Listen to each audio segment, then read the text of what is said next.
मित्रों, बत कही साहित्य के अनछुए पहलू। इस चैनल के आज के इस संस्करण में आप सबका हार्दिक स्वागत है। मित्रों, आज मैं एक ऐसा अनछुआ पहलू हिंदी और उर्दू साहित्य का लेके आया हूँ जिसमें काल का भी बड़ा भारी अंतराल है। लेकिन आप देखिए कि एक उर्दू का शायर और एक हिंदी का बड़ा कवि, आप अंदाज़ा लगा सकते हैं कि कितना बड़ा कवि। तो मध्यकाल के गोस्वामी तुलसीदास के बारे में एक कथा प्रचलित है जिसे हम किंवदंती कह सकते हैं।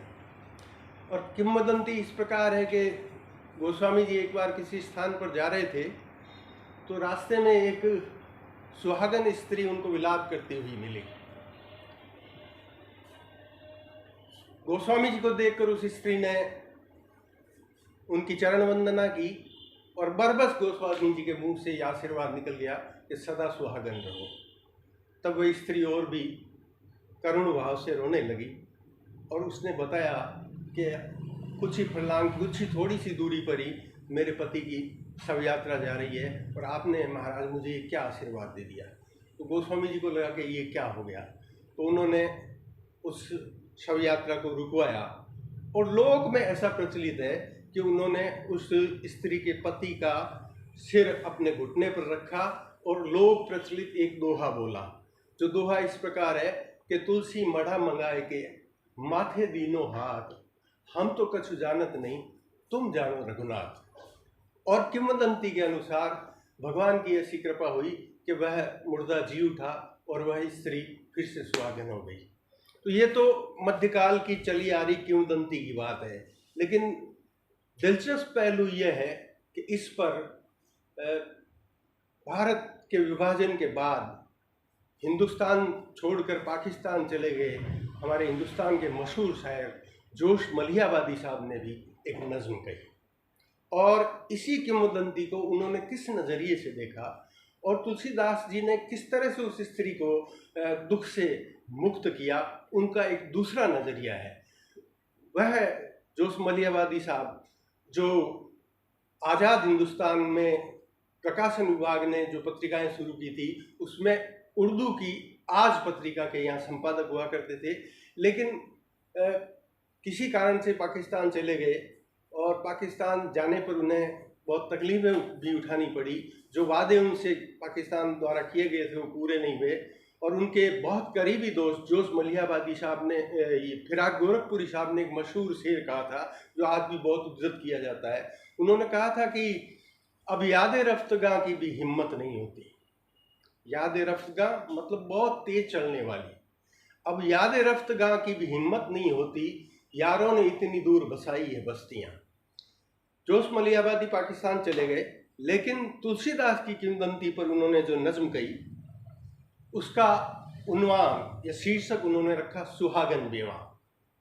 और उसमें इस पूरी घटना को जो मैंने आपको बताई उस पूरे कथानक को उन्होंने अपनी नज़्म में पिरोया और पिरोने के बाद उसका गोस्वामी जी का उसको जो आशीर्वाद है उसका एक नया नवोन्मेष करते हुए उन्होंने इस तरह से कहा। मैं इस नज़्म के कुछ आरंभिक हिस्से और कुछ आखिरी हिस्से आपको, चूँकि नज़्म लंबी है तो कुछ हिस्से मैं आपको सुनाना चाहता हूँ।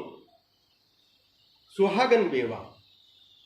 नेक तुलसीदास गंगा के किनारे वक्त शाम, जा रहा था इस तरह बस सांस जपता हरि का नाम। चरख की नौरंगियों से गुफ्तगू करता हुआ, रंग इर्फ रूह की तस्वीर में भरता हुआ। झाड़ियाँ थी सब्ज दरिया के किनारे जा बजा, फूल कुमलाए हुए थे सुस्त थी मौजे हवा। राह में जाले लगे थे पत्तियों पर गर्द थी, लांबी लांबी घास हिलती थी पपतार जर्द थी। जमा थे इस तरह पत्ते जा बजा सूखे हुए, जिस तरह शादी के खेमे सुबह को उल्टे हुए। इस तरह से ये नज़्म शुरू होती है और उसके बाद वह स्त्री इस कथानक में जोश मलिहाबादी साहब ने इस तरह पिरोया है कि वो अपने पति की चिता के साथ जलने को आमादा होती है।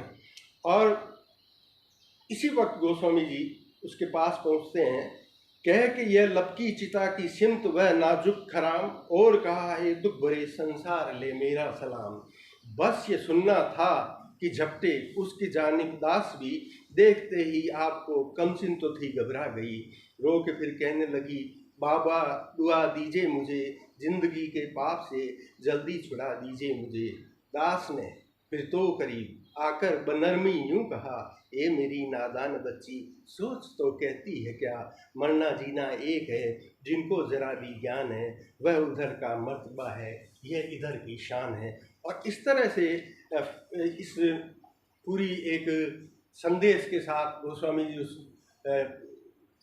बेवा स्त्री को समझाते हैं। और आखिरी हिस्से में इस तरह से इस नज़्म में जोश मलिहाबादी साहब शानदार शायरी करते हैं कि जिंदगी धुंधला से एक जलवा है और कुछ भी नहीं, मौत एक बारीक सा पर्दा है और कुछ भी नहीं, गौर कर दिल में कि हो जाए हकीकत बेनकाब, टूटते देखे तो होंगे बारहा तूने हुबाब, मर के भी दरिया के सीने से कहीं जाते नहीं, रहते हैं दरिया ही में लेकिन नजर आते नहीं, यूं ही तेरी सम्म सोजा भी तेरी महफिल में है, मरने वाला आँख से ओझल है लेकिन दिल में है, खाक तुलसी की नज़र से रस के गुलशन हो गई, मार्फत में डूब कर बेवा सुहागन हो गई।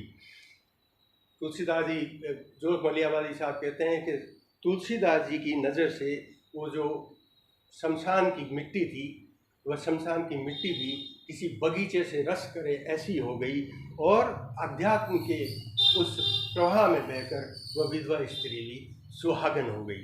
तो ये एक बहुत अनछुआ पहलू है जो हमें दिखाता है कि हिंदुस्तान की भाषाएं, हिंदुस्तान की मोहब्बतें, हिंदुस्तान का साहित्य जो है वो किस तरह से समावेशी है, सबको साथ लेकर चलने वाला है और खूबसूरत है।